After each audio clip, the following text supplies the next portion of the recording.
London, January 1943. Britain sent a corpse to deceive Nazi Germany. It worked perfectly, the war had turned, but not enough.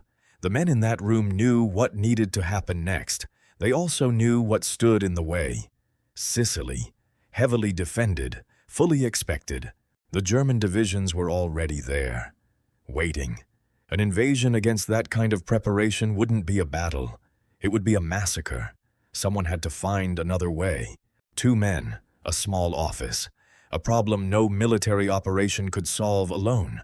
What they needed wasn't firepower. It was a lie, convincing enough to move an army.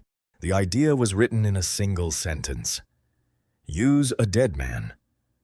The room went quiet. Not because it was shocking, because everyone knew it might actually work. They needed someone who had died quietly. No family waiting for answers, no public record, no questions. London's morgues kept their silence well. His name was Glyndwr Michael, a Welsh labourer, 34 years old, no next of kin. He had died alone. He would serve his country without ever knowing it. They gave him a new name, Captain William Martin, Royal Marines, a rank, a serial number, a history built from nothing. Then came the details. A wallet worn at the edges, photographs of a woman he never met, love letters he never wrote, a receipt for an engagement ring he never bought. Every object was a sentence in a story designed to be believed.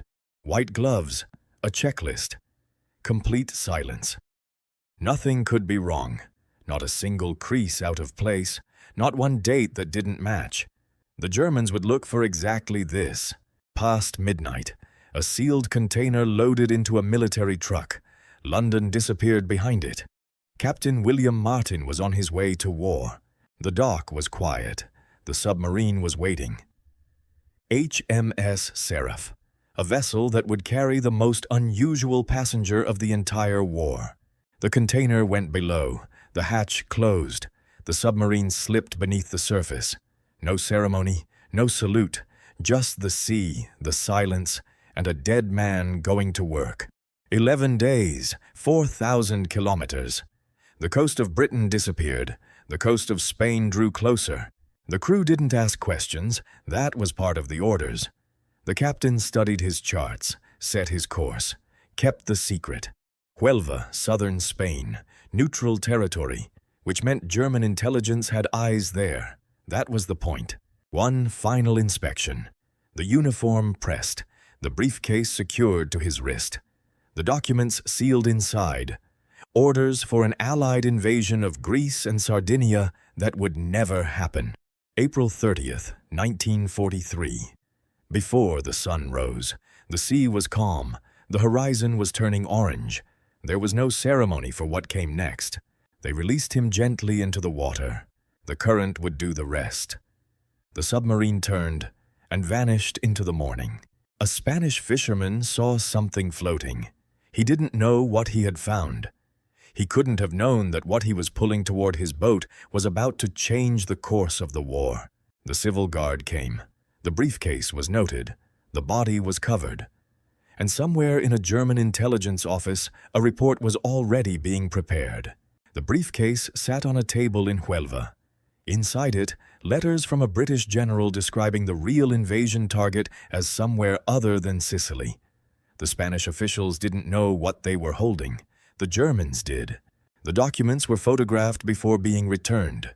Careful hands, old cameras, the kind of work done in silence. Berlin would have copies within days.